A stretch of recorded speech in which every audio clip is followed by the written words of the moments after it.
Hey, welcome back to part 2. If you've not seen part 1, it should be in the playlist below or to the side.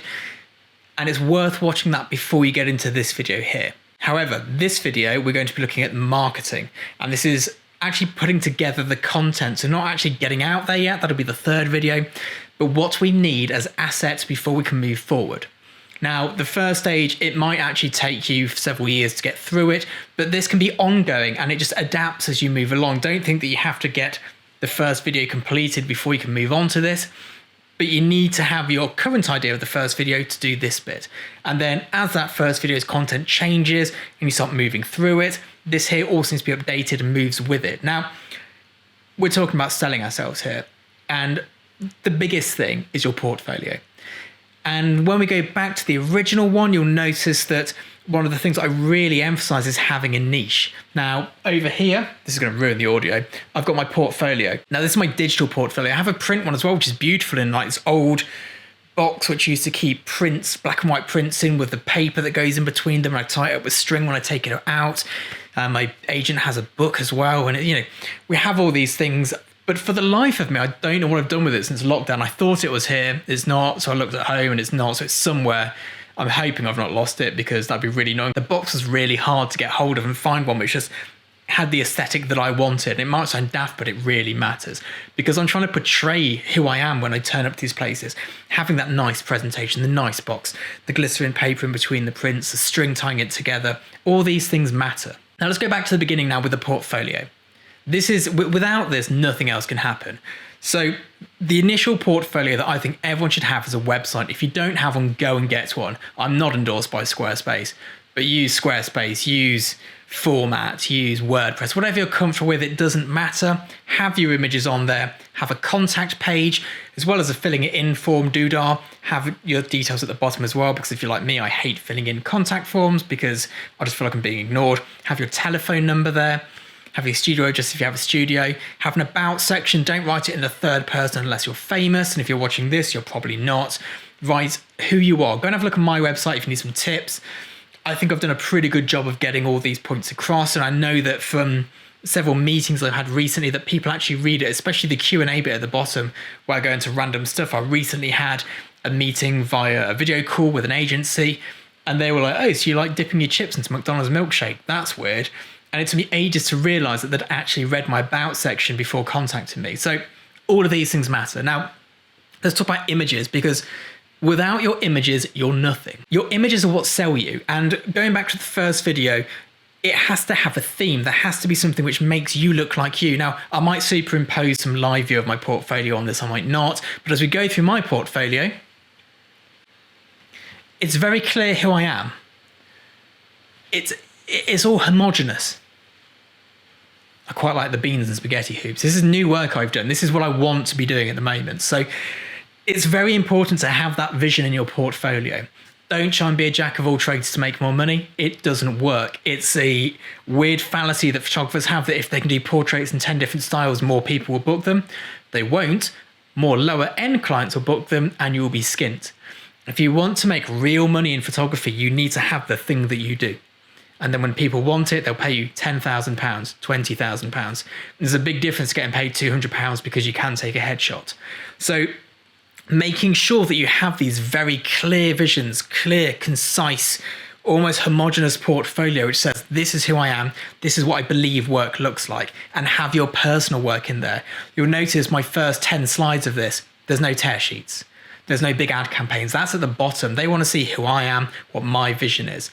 And this is the second part. This is your PDF.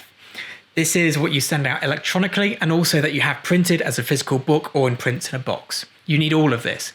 You don't have to go out and spend £500 on your first book, spend £30 on a cheap online one, but seeing it in print is always better than seeing it digitally. It just is.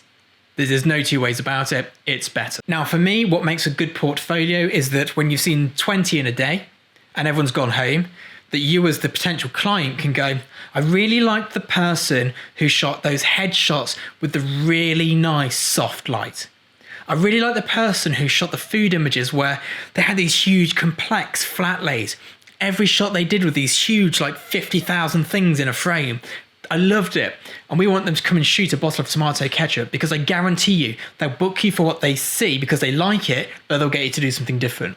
My tear sheets look very little like my portfolio, but my personal work and my portfolio gets me booked to shoot those big campaigns that pay the bills. You don't shoot many of them. You only need a few a year. You know, I mean, Christ, some people can make a living doing 4 shoots a year. And that's great. And it means the rest of your time, you've got enough money because they pay enough that you can do the creative work that you love to do. I try and keep it so I don't shoot too much commercial work. And then I've got all the time to do things like this that I enjoy doing. I enjoy doing my test shoots. If it was up to me, I'd test shoot 28 times a month and do 1 commercial shoot, and that'd be it. That'd be my dream lifestyle. Sadly, I don't have enough ideas to do that, but nor do I have enough stylists who can tolerate me for long enough. Nevertheless, that's what I'd like to be doing. So now we're getting onto social media. As far as I'm concerned, Instagram is the most useful piece of social media and marketing.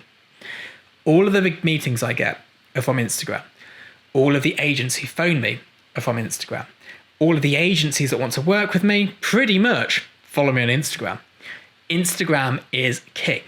And much like your website and much like your portfolio, there should be that homogeneic sort of blending together of your personal life and stories and your portfolio being like a solid chunk of work that is clearly you. When people see it on their feed, they should know it's you before they read the name. Obviously, in the first 6 months, that's not going to happen, but you need to keep drilling that home until someone sees an image and goes, oh yeah, that's Jim. Or Jessica. I don't know why I'm going for J's today. James? Either way, you need to get it to a point where whenever they see your image, they know it's yours without having to read the name. That's the aim of social media. That's the aim of photography, really. With the stories, I use it to show the more personal side. I show you behind the scenes. Currently, I've broken the front camera on my phone, which is really annoying because I can't get it fixed because we're on lockdown. So there's a lot of selfies and a lot of me talking to camera. But I try and show the stuff that doesn't fit on the grid. How I'm doing things, what I'm doing, where I'm shopping for food or props, or, you know, when I've got some new gear, showing the gear, all that sort of stuff. Behind the scenes, probably show you behind the scenes of this if I could get my camera to work properly, but the selfie one's pretty rubbish. But all these things matter. Now, there are other social medias. There's Twitter, which is pretty useless. There's Facebook, which is okay-ish if you're doing business headshots with mature companies where most of the staff are 40 or over, or if you're doing weddings, I think it can still work. LinkedIn is good if you're doing business headshots and that sort of thing. It's quite useful for me because I follow all the directors, all the producers, all the agents. So there's a little bit of like, they'll see my name pop up now and again, which is always good to refresh their memory and go, oh yeah, it's the guy who does the pop art. But apart from that, your energy should be focused on Instagram and you should be doing a post a day. Without fail, a post a day. Now, granted, if you're a portrait photographer right now, you are not creating more content, but you can be doing selfies. You can be defining your style with selfies, and I think you should. I think it's absolutely what you should be doing. You know, you've got complete control. You're not worrying about someone messing up your photo. It's you, a light and a camera, and you should be playing with that, and you should be really honing in your skills. If you're a food photographer like me, it's a nightmare. I've just shot an entire 10 image portfolio to sell prints of things that I've shot on lockdown without buying or wasting any food. So I've been really exploring this pop art or graphic style, but I can't go to a massive flat lay. I cannot justify wasting food. I'm definitely not going to the shops to buy food during a quarantine because it's just a risk which isn't worth making or putting anyone else under whilst you're in this particular rubbish situation. But there are things we can do. For me, when I run out of food, I'm going to start photographing objects. And I reckon I can make a stack of Lego bricks look like my food work. And this is the thing. When you have a style, you should be able to translate it. I'm not quite sure I'd do it for portraits, probably some heavy retouching in some sort of, I can't remember the famous guy's name, Andy Warhol-esque sort of imagery. And I read a really good article about him in the Times magazine on my partner's 40th birthday in February, and I think that is what triggered my change. So I'm just having like a thinking out loud thing, realizing why my portfolio has completely changed. Reading that made me change it. That's interesting. Anyway, tangent galore. But I've completely lost my train of thought. Instagram. Instagram is where it's at, and you should be on it. Don't be one of those people who goes, yeah, I just don't do social media. If you don't do social media, you don't stand a chance. Everyone is on it all day, every day. You just, even if you don't enjoy it, if I wasn't a photographer, I would not be on social media. Not a chance. I wouldn't be doing this either. I wouldn't be doing a lot of the things I do. I'm quite the hermit. This lockdown for me has been a nightmare because I live with 4 other people at home, 3 children and my partner.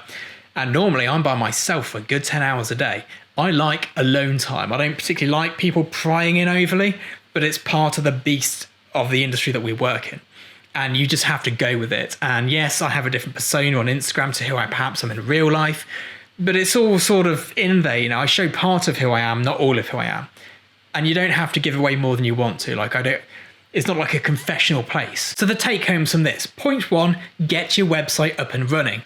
If you're using your branding name, as we discussed in the previous video, use that as your web domain. If you're using your personal name, use that as your web domain. Make sure it's all looking good. There's a particular format to the way photographers build websites. Don't go and try and do something groundbreaking. Find a famous photographer, copy the website design. Not to the letter, but you get my gist. Make it look like theirs. If someone's opening 50 websites to find the right photographer and they have to work out how yours works with more than one click, your tab is being closed. I promise you. When I look for assistants, if I cannot work, Mark gets sent 30 emails to an assisting role. If I can't work their website in the first 2 clicks, I have not got the time to learn how to do it. I close it and move on to the next. The next step is to build the portfolio. You should have a file on your desktop, which is backed up somewhere else, which is your ever evolving portfolio file. Don't do what I do and leave it 5 years and go, oh, I need to find a way to get all this junk together from 20 terabytes of hard drives. Just keep on top of it. Have it constantly evolving. And there should be a print res folder and a web res folder.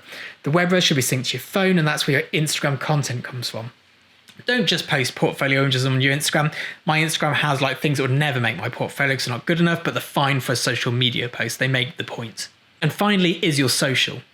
You need to start doing this before we go any further in the marketing, when we're going to go through email marketing, telephone marketing, print marketing, meetings, pitching and all that. You need to have done this and had it going, because if people don't know you exist, you're not going to get these next meetings.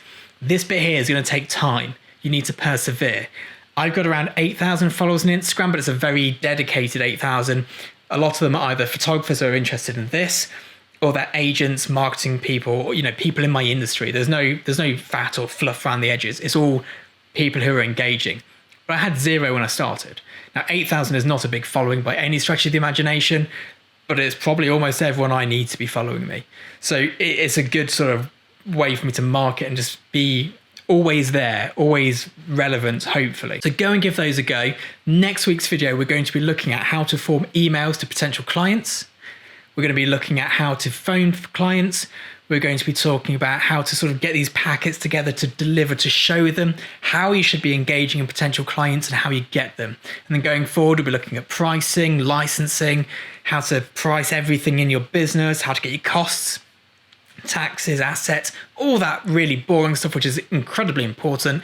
But hopefully for now, this is enough to get you going. If you have any questions, if there's anything I've not explained, well, I've brushed over to you quickly, drop it in the comments and I'll try and do a part B video for this. If you want to keep finding out about these marketing videos, do hit subscribe, do hit like. The more people who like these, the more people who see them, the more likely I am to make more videos, basically. But there we go. See you next time. Have a good time. Bye-bye.